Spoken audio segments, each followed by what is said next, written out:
Newly released Department of Justice documents tied to Jeffrey Epstein contain an email exchange suggesting Sarah Ferguson, Duchess of York, arranged a lunch meeting with Epstein in Miami alongside her daughters Princess Beatrice and Princess Eugenie, according to files made public on January 30.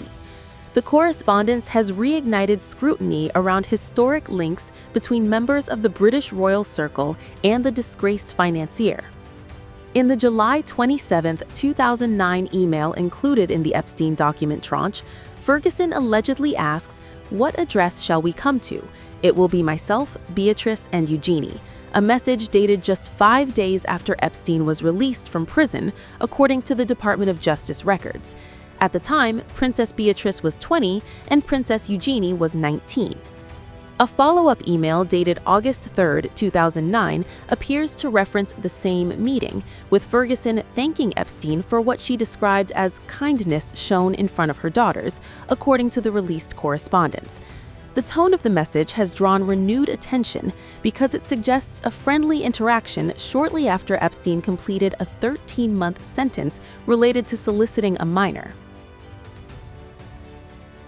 However, reports published years later complicate the timeline, as The Telegraph and People previously cited sources claiming Princess Beatrice and Princess Eugenie had no recollection of meeting Epstein, and a source close to Ferguson reportedly disputed that the lunch took place.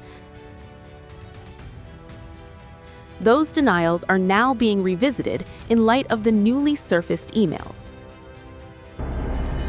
In the email, Epstein reaches out to Sarah Ferguson asking about a possible trip to New York.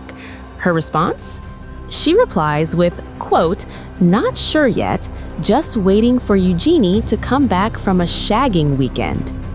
The wording alone has shocked readers, but the context makes it even more jarring.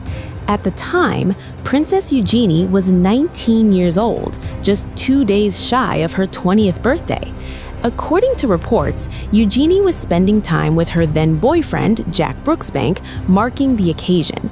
But the email exchange didn't happen in a vacuum. It came after Jeffrey Epstein had already been convicted and jailed for a sex crime involving a minor. That fact has made the casual tone of the message and the explicit phrasing especially unsettling to many now reviewing the files.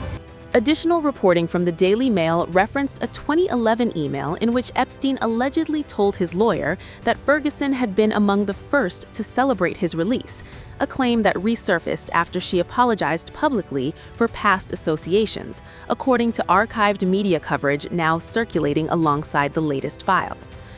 The new document also contains informal and sometimes controversial language in private exchanges attributed to Ferguson, including remarks about travel and her daughters that have sparked online debate, according to journalists reviewing the release.